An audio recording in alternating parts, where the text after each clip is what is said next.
Hello दोस्तों, आज के वीडियो में हम मानव शुक्राणु का चित्र बनाते हुए इसका वर्णन करना सीखेंगे। तो आइए इस वीडियो को शुरू करते हैं। पहले मैं आपको इसका चित्र बनाने के लिए सिखाता हूं। तो देखिए, इसके लिए सबसे पहले आप इसके सिर वाले भाग को बनाएंगे।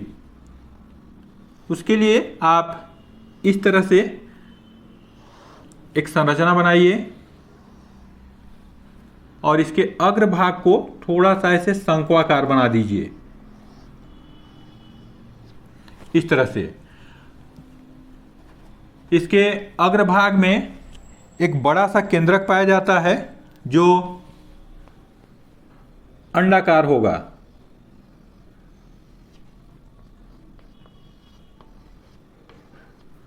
तो देखिए, इस तरीके से आप यहां पे एक केंद्रक बना देंगे।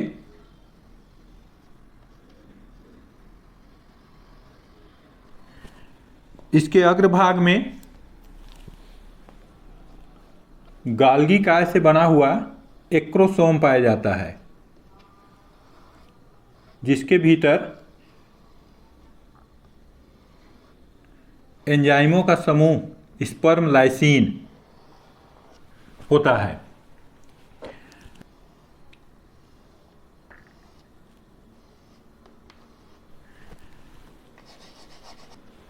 ये देखिए, इसमें हम इस तरीके से स्पर्म लाइसिन को भर दे रहे हैं। स्पर्म लाइसिन एंजाइमों का समूह होता है जो अंडाणु भेदन में सहायता करता है। ये जो इसका केंद्रक है, ये केंद्रक अगुणित होता है। इसके भीतर 23 क्रोमोसोम या गुणसूत्र पाए जाते हैं। अब इसके बाद हम इसके ग्रीवा वाले हिस्से को बनाएंगे। तो यहाँ पे उसको इस तरीके से बनाइए।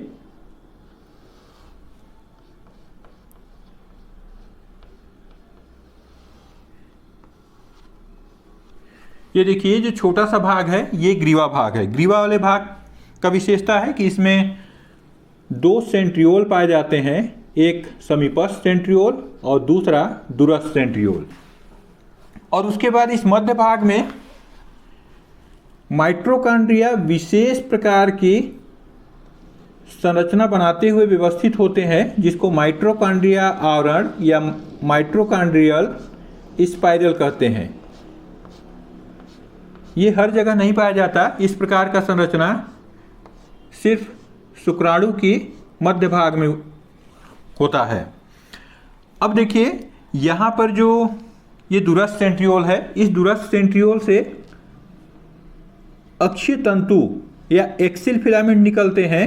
ये मध्य भाग से ऐसे होते हुए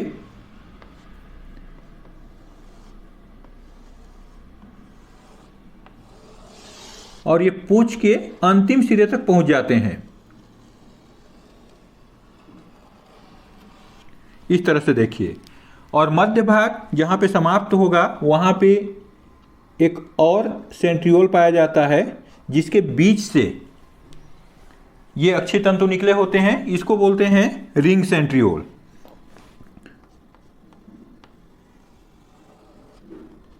और उसके पश्चात ये पूंछ वाला हिस्सा प्रारंभ होगा, जिसमें कि कोई विशेष संरचना नहीं होता, सिर्फ अक्षीय तंतु पाया जाता है।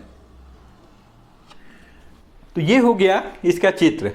अब चलिए इसका नामांकन कर लेते हैं और साथ ही इसके विभिन्न भागों को समझते जाएंगे।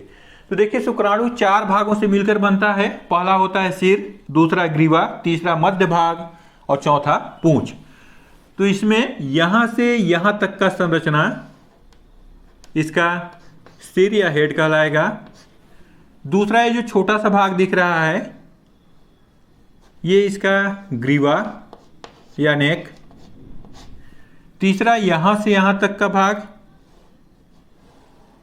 ये इसका मध्य भाग या मिडिल पीस। और चौथा यहां से इसका अंतिम सिरा तक, ये कहलाता है इसका पूंछ। और शुक्राणु कोशिका चल होता है, इसीलिए इसका जो संरचना होगा वो इस प्रकार होता है कि इसको तैरते समय कम से कम बाधा का सामना करना पड़े। इसीलिए जो सिर का भाग है ये आगे की ओर से थोड़ा सा नुकीला होता है, अर्थात इसका सिर शंक्वाकार होता है। और देखिए चूंकि कोशिका है तो कोशिका के बाहर का आवरण प्लाज्मा मेम्ब्रेन कहलाएगा या प्लाज्मा झिल्ली।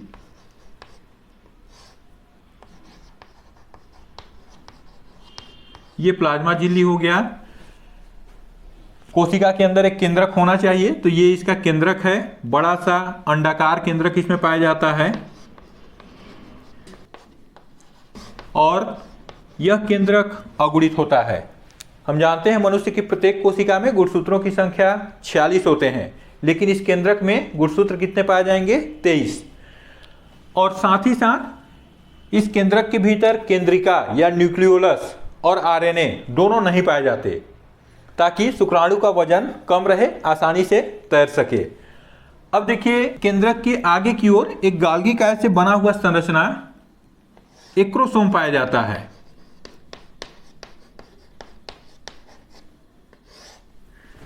इस एक्रोसोम में कई प्रकार के एंजाइम पाए जाते हैं, जिनको एक साथ स्पर्म लाइसिन कहते हैं।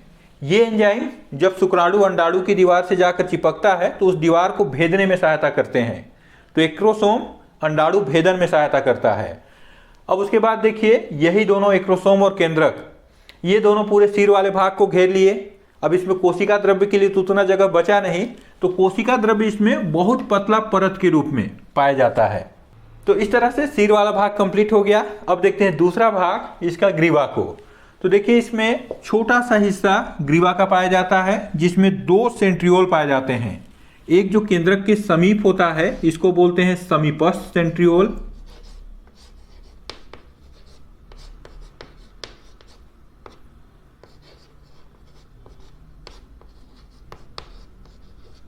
और दूसरा जो केंद्रक से थोड़ा सा दूर होगा ये कहलाता है दूरस्थ सेंट्रियोल।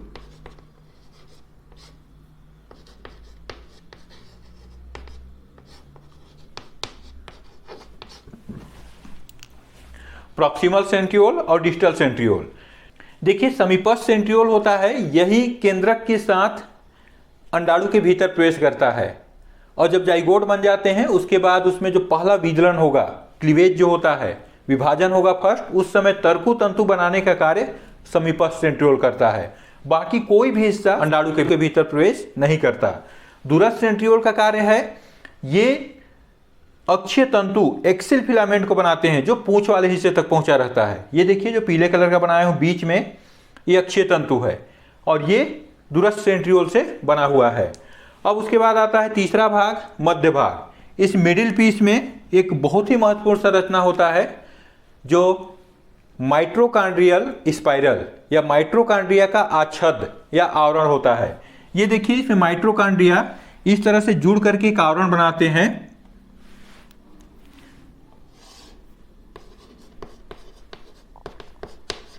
माइट्रोकांड्रियल या माइट्रोकांड्रिया आवरण। और आप जानते हैं कि माइट्रोकांड्रिया को कोशिका का पावर हाउस कहते हैं। श्वसन के दौरान ऊर्जा उसी में जमा होते हैं और इस शुक्राणु को भी गतिशील होता है, इसलिए इसको ऊर्जा की बहुत अधिक आवश्यकता होती है। इस पूंछ को बहुत ऊर्जा चाहिए, उस ऊर्जा की पूर्ति इसी माइट्रोकांड्रिया आवरण के द्वारा होता है। और ये ध्यान रखिए सिर्फ मध्य भाग में पाया जाता है और ये चारों ओर से अक्षीय तंतु को घेरे रहता है। मध्य भाग के अंत में यहाँ पर देखिए एक और सेंट्रियोल पाया जाता है। ये सेंट्रियोल ऐसे रिंग आकार का होता है, जिसके भीतर से ये अक्षीय तंतु गुजरे होते हैं, इसीलिए इसको रिंग सेंट्रियोल कहते हैं। तो ये हो गया रिंग सेंट्रियोल।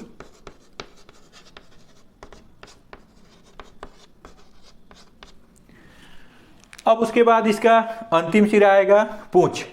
तो देखिए पूंछ में सिर्फ ये अक्षीय तंतु एक्सिल फिलामेंट ही दिखाई दे रहे हैं।